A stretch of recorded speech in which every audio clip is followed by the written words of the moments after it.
मुझे आज तक भारत के अंदर जाके ये फीलिंग्स नहीं आई कि ये मेरा मुल्क नहीं है, या मैं किसी, या मुझे कोई डर है, या मुझे कोई खौफ है किसी से। ये एक सेकंड के लिए, आज से नहीं, पिछले 20 सालों से जा रहा हूं, एक दफा भी किसी दिन मुझे ये एहसास हुआ हो कि यार मुझे डर है, यहाँ पे मुझे कोई पकड़ ना ले, मुझे कोई रोक ना ले, मुझे आज तक एहसास नहीं। 7 लाख से ज्यादा इस वक्त भारतीय कतर में जो है वो डायस्पोरा है, वहां पे काम कर रहे हैं। कि भारतीय डायस्पोरा जहां जाता है तालीम लेकर जाता है, और वो वहां पे टेक्नोक्रेट होते हैं, वो वहां पे मुल्क चला रहे होते हैं। आप अनफॉर्चुनेटली पाकिस्तान में हर 10 साल बाद आपको जिहाद का एक डोज दी जाती है, जो आपके लिए मैं समझता हूं अच्छी नहीं है, आज भी है। और दूसरा, आपके ज़हन में जो शुरू से आपके निसाब में या दूसरी चीजों में हिंदुओं के खिलाफ जो नफरत डाली जाती है, मैं उसके सब खिलाफ हूं। और हिंदुओं के खिलाफ नफरत पहले आपके बजट का हिस्सा थी, पहले आपकी ये हिस्सा था कि किस आपको डरा के रखना कि हाँ हिंदुस्तान आ जाएगा, हिंदुस्तान खा जाएगा। लेकिन इस वक्त जिस तरीके से हिंदुस्तान तरक्की कर चुका है, अब आपकी मजबूरी है उनको फॉलो करना, उनके साथ चलना। बॉर्डर के ऊपर ये इसको मेमोरियल को बनाया जा रहा है, जिसके ऊपर 1600 भारतीय सिपाहियों के नाम लिखे होंगे। और इसकी जो ये दिसंबर में कंप्लीट होगा, लेकिन इसके लिए जो इफ्तिताही सेरेमनी थी उसमें नरेंद्र मोदी ने खुद वहां जाके इसका इफ्तिताह किया था। जिस तरीके से आपकी क्रिकेट टीम चल रही है, बिल्कुल पाकिस्तान उसी तरीके से चल रहा है। मैं अफसोस के साथ, ये आपकी तो इस वक्त अगर देखा जाए तो आप तो उस हालत में नहीं है भारत के साथ, आपके कोई ऐसे रिलेशनशिप नहीं है कि आप हालते जंग में हो। और दूसरा, मैं बिलखसूस मैं ये चाहूंगा कि जो भी डिसीजन इस तरह का करना अगर किसी ने करना है तो जल्द करना चाहिए, क्योंकि आपकी मुसलसल ब्लीडिंग हो रही है, आपकी इकोनॉमिक सिचुएशन बहुत खराब है आपकी। मैं उसकी छोटी सी मिसाल देना चाहूंगा कि आपके क्रिकेट मैच आप बार बार बेच रहे हैं, आपकी टीम अब तो उसके प्रूव आ चुके हैं कि वो हर मैच बेच देते हैं। तो उन्होंने खुद आगे से उसका जवाब ये दिया कि हमें 2-2 साल से तनख्वाह नहीं मिली। तो 2-2 साल से तनख्वाह नहीं मिली तो जाके वहां पे क्या कर रहे हो, रिजाइन कर दो, छोड़ दो खेलना। तो और दूसरा, अगले दिन जो आपने 12,000 पासपोर्ट बेचे हैं, जब उसके बारे में मैंने इन्वेस्टिगेट करने की कोशिश की तो पासपोर्ट वालों ने कहा कि हमें 2-2 साल की तनख्वाह नहीं मिली। तो ये अगर सिचुएशन है आपकी, तो आपको जो भी फैसले करने चाहिए आपको जल्द करें। आप पाकिस्तान की बेहतरी की तरफ जाएं, पाकिस्तान को पांव पे खड़ा करने की कोशिश करें, जो कि अभी तक नहीं हो रहा है। जो सब मुझे अफसोस के साथ ये कहना पड़ेगा कि अभी तक आप इसको सीरियस नहीं ले, कोई भी फर्द वाहिद पाकिस्तान के अंदर बैठा पाकिस्तान के मुस्तकबिल के बारे में सीरियस नहीं। सर, मैं पब्लिक से ओपिनियन लेता हूं। मैं ये समझता हूं कि जब पब्लिक के पास जाता हूं, हर पाकिस्तानी, खासतौर पे एजुकेटेड पाकिस्तानी 100% ये चाहता है इंडिया के साथ रिलेशन बेहतर हो।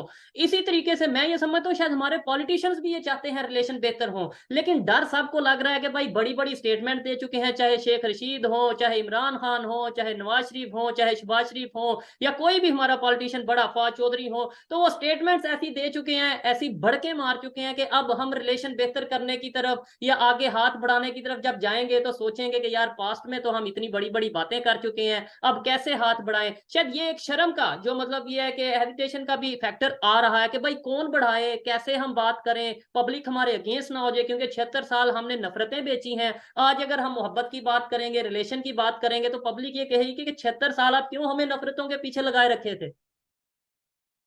तो साहब, उसमें एक बात, में पॉलिटिकल कैपिटल ऑफ कोर्स ये रिस्क लेना, लेकिन मोदी साहब ने भी ये रिस्क लिया था, वो नवाज शरीफ के घर आए थे।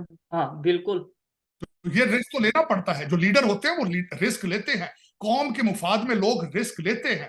कोई भी ऐसा फैसला नहीं होता जिंदगी के अंदर जहां रिस्क मौजूद ना हो। उन्होंने भी रिस्क लिया, लेकिन उसके बाद उनके मुताबिक वो ये कहते हैं कि हमारे साथ उसके बाद धोखा हुआ है, उसके बाद आपने कई शरारतें उसके बाद हुई हैं, उनको एतमाद का फैक्टर है। और दूसरा, मैं ये बताना चाहूंगा, ये सियासतदानों के बस की बात नहीं है, ये हमारी एस्टेब्लिशमेंट ही इसके ऊपर कोई फैसला कर सकती है। और उन्होंने एक आधा फैसला किया था, उन्होंने बाजवा साहब वाज इंटरेस्टेड इन इट, उन्होंने जो करतारपुर मार्ग बनाया, करतारपुर गुरुद्वारा साहब को बनाया, मैं समझता हूँ कि बहुत बड़ा अच्छा स्टेप था वो।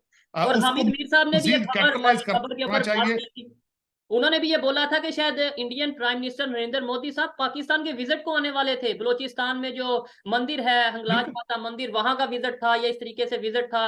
और ये सब चीजें पिछले दिनों डिस्क्लोज हुई थी, लेकिन उसके ऊपर इंप्लीमेंट नहीं हो सका कश्मीर के इशू को लेके या मुख्तलिफ मामला को लेके।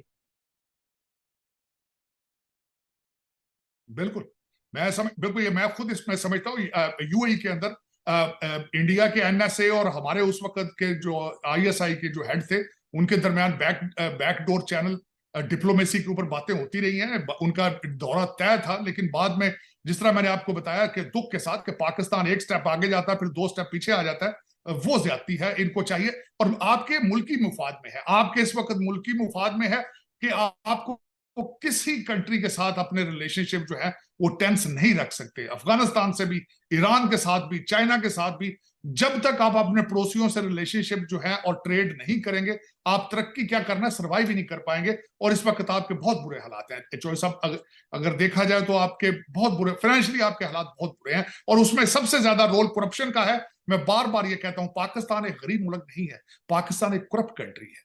करप्शन आपको, आप हर चीज से बच जाएंगे, करप्शन से नहीं बचेंगे।